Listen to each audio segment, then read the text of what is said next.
Leitura da Epístola de São Paulo Apóstolo aos Coríntios. Irmãos, deste modo devem os homens considerar-nos como ministros de Cristo e dispensadores dos mistérios de Deus.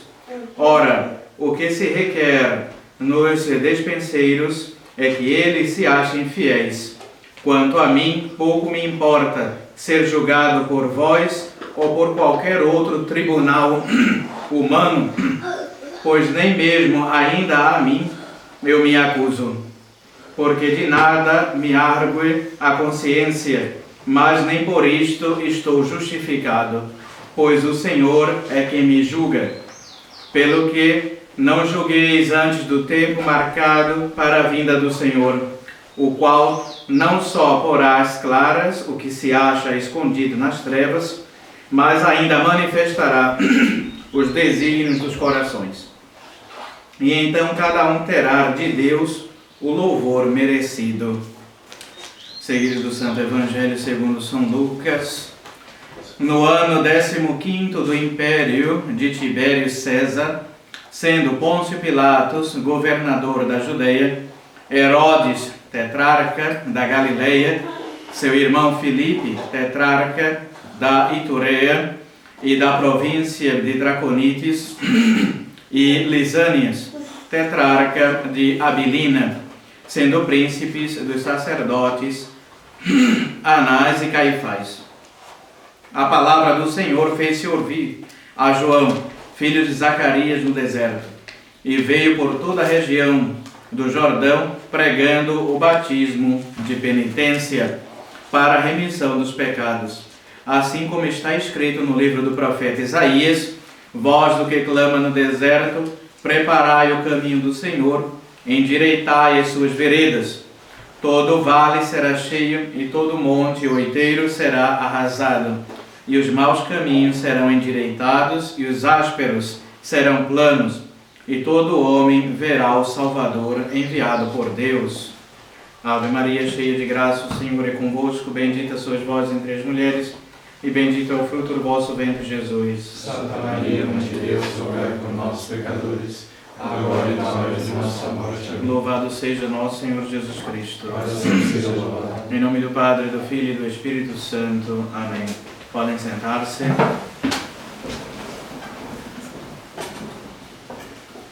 Hoje já estamos no último domingo, não? Do Advento, quarto domingo.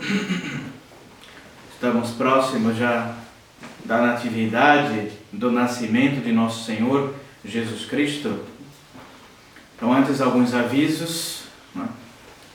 No dia de Natal, então, haverá 3 missas. A igreja permite que os sacerdotes rezem 3 missas neste dia.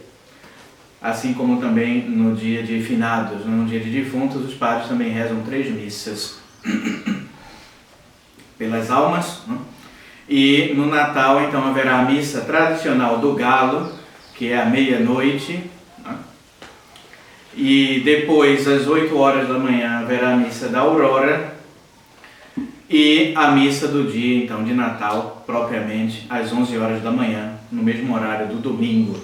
Então, cada um dos fiéis podem escolher, né, qual missa toma parte, né? E a comunhão também se recebe somente em uma dessas missas. Então, quem participa das 3 não comunga nas 3 missas, né, mas em uma vez só, né, em uma dessas missas que escolher para a Sagrada Comunhão, né? Só o padre tem essa permissão de quantas missas rezar, comungar, né, em todas elas. Os fiéis não, só em uma missa cada dia, por mais que assistam várias missas no mesmo dia, como será o caso do dia 25. Né? Então, hoje, quarto domingo do Advento, a igreja ainda segue vestindo roxo, que é um sinal de penitência, não com os rigores como os rigores da Quaresma, né? Porém, faz-se algo de penitência em vista da preparação, né, para receber a Nosso Senhor nas nossas almas. A igreja se prepara assim, né, por meio da penitência, como nos diz São Lucas no Evangelho de hoje, né, a exemplo de São João, que pregava um batismo de penitência, preparava aquele que iria substituí-lo, que era nosso Senhor. Hoje eu gostaria de falar sobretudo comentar a epístola de hoje de São Paulo apóstolo aos Coríntios, que fala sobre o sacerdócio em geral, algumas disputas que havia na época entre os bispos, porque os primeiros foram sempre os bispos, os 12 eram bispos, e depois que foram formando discípulos, sacerdotes, mas no começo havia somente os apóstolos. Então alguns eram por Pedro, outros por Apolo, e alguns achavam mais ainda, louvavam mais a Paulo. Então mesmo entre os bispos havia um pouco essa coisa, uns preferiam um, outros preferiam aquele, como hoje, ainda se segue essas coisas, eu prefiro o padre fulano, o padre ciclano, ou o bispo fulano, o bispo ciclano. Bem, São Paulo fala que não deve haver isso na igreja. Os bispos também, os padres, os sacerdotes, não devem querer ser louvados pelas obras que fazem, ou pelo ministério que exerce. Eles devem simplesmente pregar a sã doutrina e administrar os sacramentos. Isso deve ser a vida do sacerdote e dos bispos, e ponto. Mas não querer ser uma estrela. Então, a verdadeira glória do sacerdote e seus adversários. Vários partidos dividiam os cristãos de Corinto. Por isso que ele escreve essa epístola.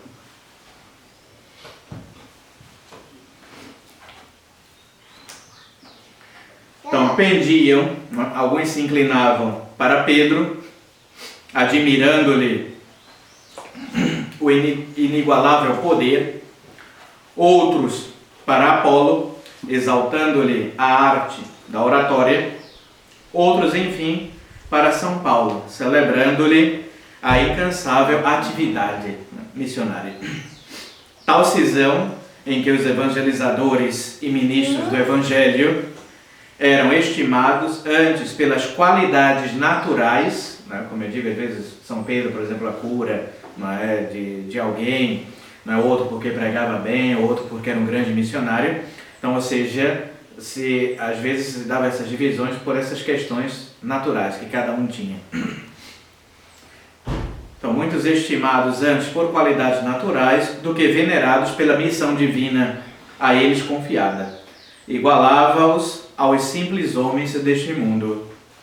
Contra tal procedimento, ergue-se então São Paulo, assim protestando: considerem-nos todos, a nós, apóstolos, como ministros de Cristo e encarregados da administração dos sacramentos. Então é isso que deve fazer um padre, que deve fazer um bispo, por mais que às vezes um tenha um certo trabalho, mais ou menos, etc., todos, nesse sentido, devem ser iguais, e verdadeiros imitadores de nosso Senhor Jesus Cristo, e administradores dos seus sacramentos, dos santos sacramentos.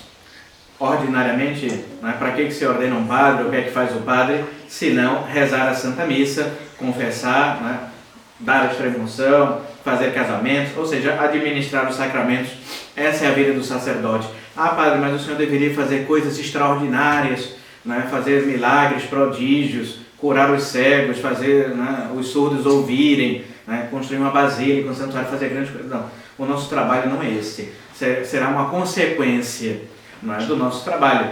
Porém, o importante, onde se cumpre verdadeiramente o sacerdócio, é isso, é rezando a Santa Missa e administrando os santos sacramentos. Claro, e pregando a doutrina verdadeira. Senão, de nada vale as obras dos padres. Tem tantos aí, tem galpões lotados aí, shows, fazem festas, danças, tudo, porém não tem sacramento, ninguém se confessa, ninguém comunga, a missa é uma bagunça e só se ensina bobagens.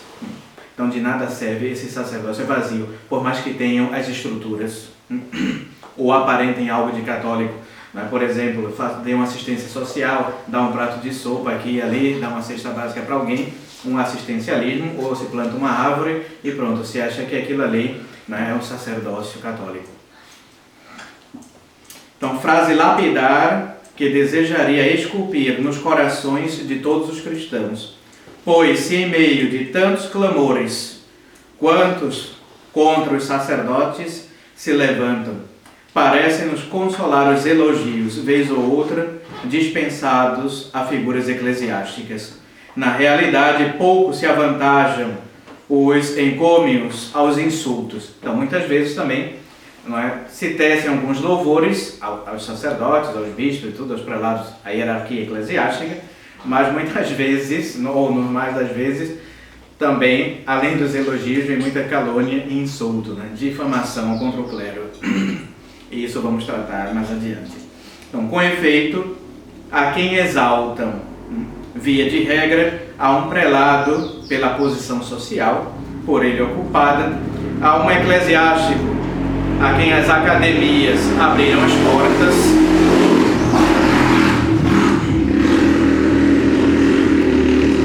a um sacerdote cujos talentos brilham ante os olhos do mundo, são, pois, apenas motivos humanos. Um porque tem dinheiro, outro porque faz parte de uma universidade, né, etc. Ou seja, sempre esses louvores que fazem são sempre por coisas humanas. Ninguém elogia um padre porque está o dia inteiro ali na paróquia confessando, rezando missa, atendendo, não é, os fiéis, mas simplesmente pelos bens que possuem ou dignidades.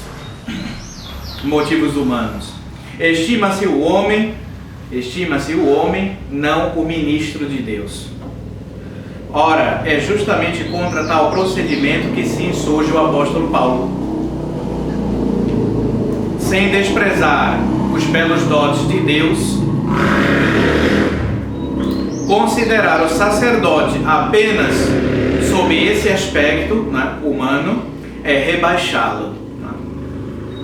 Basta-lhe para enaltecê-lo a sublime vocação que o consagra ao Senhor, fazendo o medianeiro entre Cristo, entre nosso Senhor, né, e os fiéis. O sacerdote é essa ponte, né, entre Cristo, né, e os fiéis. Mas sem o padre, né, nosso Senhor não se faz presente no altar. Basta o sacerdote pronunciar as palavras da consagração e nosso Senhor se faz presente ali.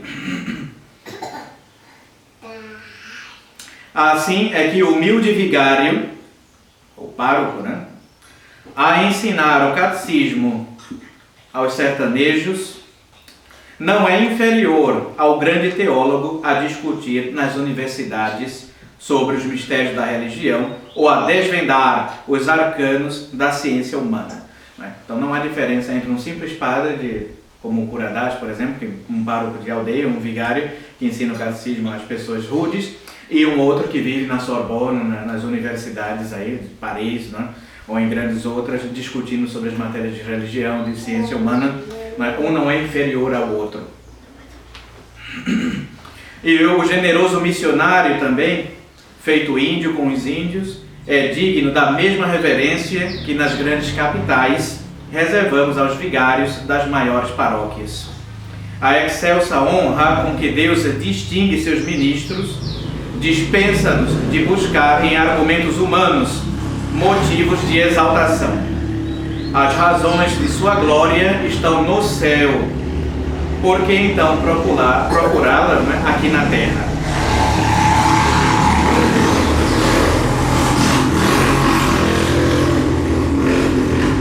Porque, né, selados com esse sinete do divino, os sacerdotes são outros tantos Cristos. Todo sacerdote age em persona Christi, na pessoa de nosso Senhor Jesus Cristo. Ora, é justamente este sinal que faz tremer os demônios e que os anjos reconhecem. É por esse caráter, não é, que se imprime, não é, na alma do sacerdote, não é, um sinal indelével que ele levará para sempre na sua alma. Não é? Sacerdote de Cristo. É essa participação à vida e ao poder sacerdotal do Cristo que vem constituir a verdadeira glória do Padre. Não porque construir um hospital, um asilo, um abrigo, como eu falei, ou por qualquer outro trabalho humano que faça, porque é missionário, etc. não por isso. Mas o que vem constituir a verdadeira glória do sacerdote é essa participação em Cristo, no poder sacerdotal. Penetra, meu irmão, no sentido dessas palavras, refletindo sobre as grandes ações sacramentais que dos sacerdotes recebem a sua validade, a consagração e a absolvição. Então são esses dois grandes poderes que distinguem o humano do divino. O poder de consagração e o poder de absolvição. Então só o padre é quem pode consagrar, fazer Nosso Senhor presente nos nossos altares. Nenhum leigo pode fazer isso. Nenhum daqueles presentes podem vir aqui, mesmo que siga todas as rubricas do missal, que leia tudo, pronuncie a fórmula corretamente, que saiba latim, faça qualquer coisa, Nosso Senhor não se fará presente na hóstia consagrada. Somente o sacerdote é quem pode fazer isso. Um sacerdote validamente ordenado, segundo o rito da Santa Igreja Católica, rito esse mesmo deixado por Nosso Senhor Jesus Cristo. Ele mesmo ordenou e consagrou os 12 apóstolos e pediu para que eles fizessem isso também, e essa sucessão apostólica se dará até o final dos tempos. Então, esse é um grande poder sacerdotal. E o outro, além de fazer Nosso Senhor presente, e também, não somente no altar, presente nas almas dos fiéis, isso só é possível porque o padre dá também a absolvição dos pecados. Ninguém pode absolver os pecados senão os sacerdotes validamente ordenados. Então eles se devem distinguir por isso, por esses poderes que receberam de Nosso Senhor e que salvam as almas assim, dessa forma. Então só o padre pode apagar a mancha do pecado, seja do pecado original, com o batismo, seja dos pecados atuais que cometemos. Então, essa é a grandeza do sacerdócio, coisa que não se encontra nas falsas religiões. No protestantismo, no hinduísmo, no judaísmo, no islamismo, não existe nada disso. Nosso Senhor não se faz presente nessas falsas religiões, nem tampouco o sacerdócio católico que ele deixou. Então, a salvação não se opera nessas falsas religiões. Então, nisso sim, devemos distinguir os sacerdotes, e não simplesmente pelas obras humanas.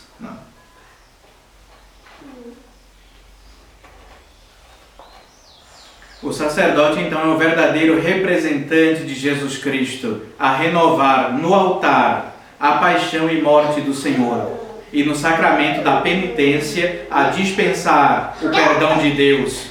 Neste divino mistério e em nenhuma outra capacidade humana está toda a glória que eleva o sacerdote acima de todos os simples cristãos e até mesmo, ousaria dizer, dos próprios anjos.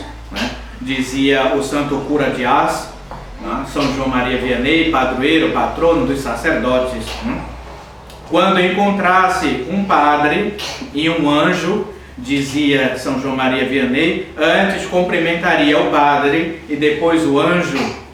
Este é apenas um servo de Deus, aquele um ministro. Então o sacerdote é o único que pode fazer isso, consagrar e perdoar os pecados. Nem os anjos podem fazer isso. Então os sacerdotes estão acima das criaturas. Nessa questão de glória, digamos assim. Claro que os anjos são espiritualmente, são superiores à criatura humana, porém, tem coisas que só os homens podem fazer, porque Cristo quis assim, determinou que fosse assim. E São João Maria Vianney via isso.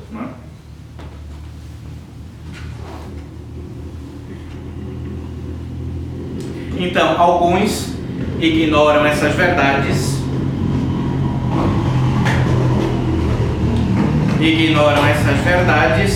e estimam os padres de uma outra forma. Veem somente o padre como um homem qualquer. Infelizmente é isso que o modernismo fez, tornar os padres iguais aos leigos, isso em todos os sentidos, não somente com a questão da vestimenta, mas também mudando os ritos de sagração, de modo que boa parte dessa gente aí que nós encontramos já não são mais ministros, nem representam a Nosso Senhor, infelizmente. E por causa dessas atitudes,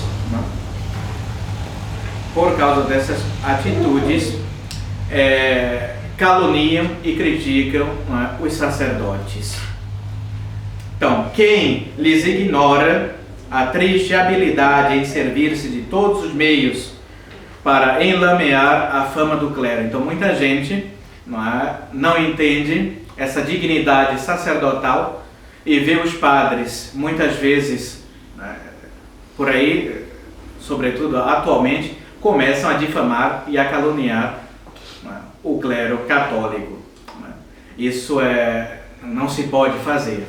Por mais que os sacerdotes, os bispos, todas as outras dignidades, cardeais, papas, seja lá quem for, toda a hierarquia católica, por serem católicos ou ministros validamente ordenados, se deve o máximo respeito. Guiados de ódio satânico, tudo é para eles motivo de ásperas críticas. Então, gente que tem esse espírito de tudo estar criticando na igreja ou nos padres. Como diz São Paulo, quem me julga é meu Senhor. Quem julgará o clero, digamos assim, é nosso Senhor Jesus Cristo. Não são os leigos que vão tomar essa parte de serem juízes dos clérigos. Então, guiados de ódio satânico, tudo é para eles motivo de ásperas críticas, defeitos e virtudes, inteligência e ignorância, força e fraqueza. Ao sacerdote que vive afastado do mundo, taxam de inimigo da sociedade. Aquele que o frequenta, chamam-no de leviano. Se veste com decência, é vaidoso. Se pobremente, é avarento. Dedica-se à administração dos sacramentos, logo é um elemento inútil para o povo. Consagra-se às atividades sociais, é um comerciante. Visita os ricos, é amigo da burguesia. Frequenta os pobres, é político.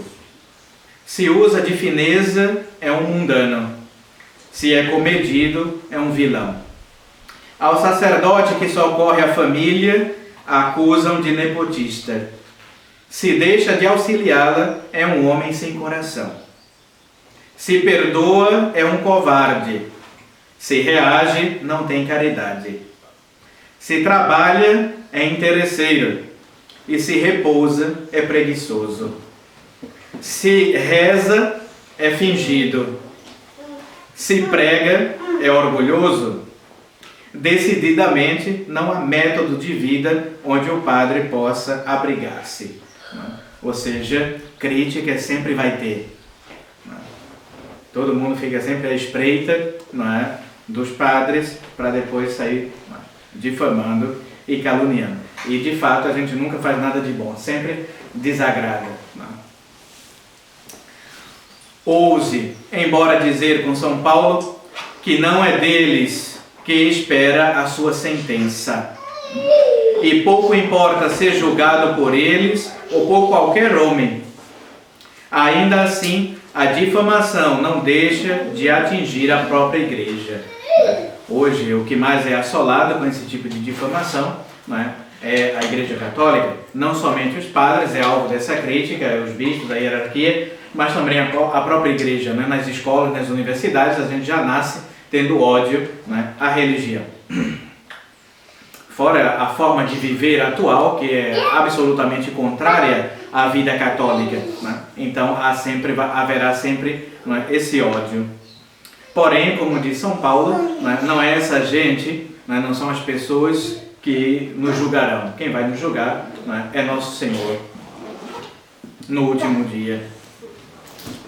Que será, porém, da religião se a difamação dos inimigos vier a acrescentar-se também à crítica dos fiéis? Então, não somente os inimigos da religião criticam, que odeiam, mas também, às vezes, os próprios fiéis. Um reino em si dividido perecerá, diz nosso Senhor, posto que, invencível pela assistência divina, a Igreja sofrerá, no entanto, da parte dos adversários e dos cristãos, profundas feridas que lhe atrasarão a marcha. Então, por mais que a igreja nunca se acabe, né, é uma das prerrogativas da igreja, a indefectibilidade, né, a igreja durará por toda a eternidade, porém atrasará, né, a sua marcha, o seu triunfo, digamos assim. Então, nada mais terrível, né, do que a nossa época. A igreja hoje encontra-se eclipsada, praticamente no túmulo, né, como dizem alguns místicos, né, escondida e altamente, né, caluniada e marginalizada.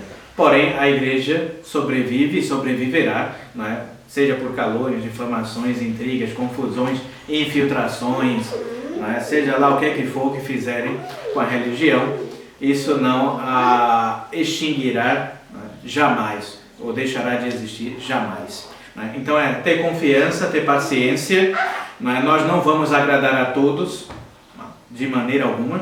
Muitos vão sair sempre falando mal, ou difamando, ou criticando, seja lá o que for, porém a igreja segue sendo a mesma.